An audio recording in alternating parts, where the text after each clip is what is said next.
Brilliance Audio presents the unabridged recording of Child of Dandelions by Shenaaz Nanji, performed by Vaishali Sharma.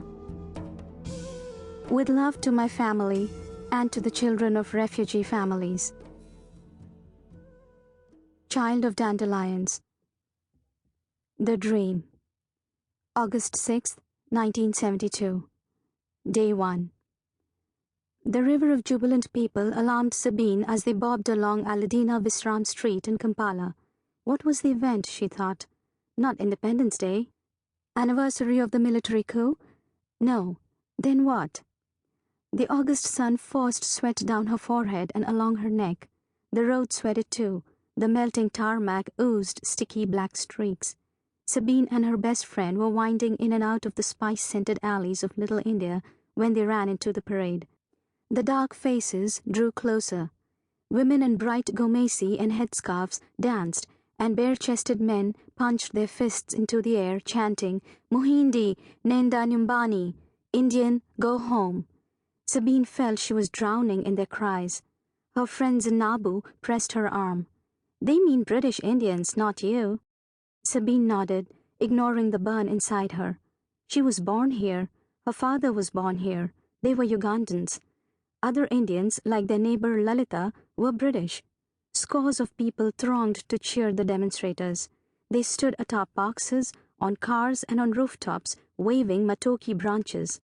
The girls found themselves engulfed in the crowd, jostling elbow to elbow in the heat. A bystander jabbed a finger into Sabine's back. "Iti Mohindi! Go back to India!" Sabine turned around to see who had spoken, and spit grazed her chin. She wiped off the insult, biting the inside of her cheek and restraining her tears. The man could not tell that she was Ugandan. "I wish I were dark like Zina." Zina glared at the man. "She's my best friend." The man laughed. "One day you'll see with new eyes." He picked up a rock by the footpath and flung it across the street. Crash!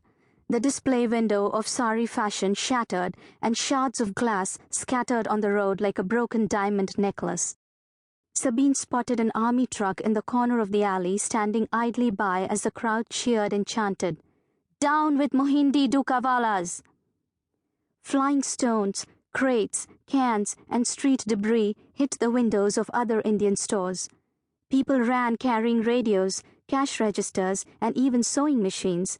Sabine and Zina rushed past the torrent of bodies, colliding with hands and legs, tripping over a headless mannequin, wrapped in a sari, scrambling again, running, running, running.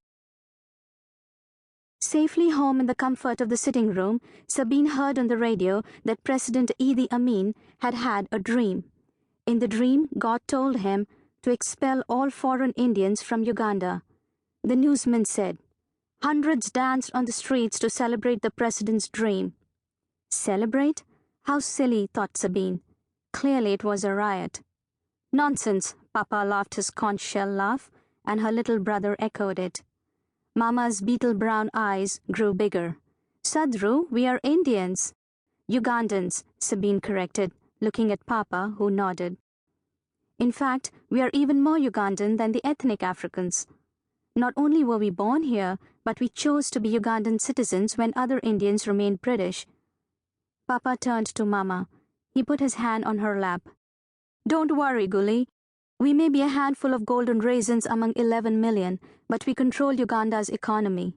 You can't bite the hand that feeds you." Before Mama could respond, the newsman on the radio said, "All foreign Indians will be weeded out of Uganda in 90 days. Today is day 1 of the countdown."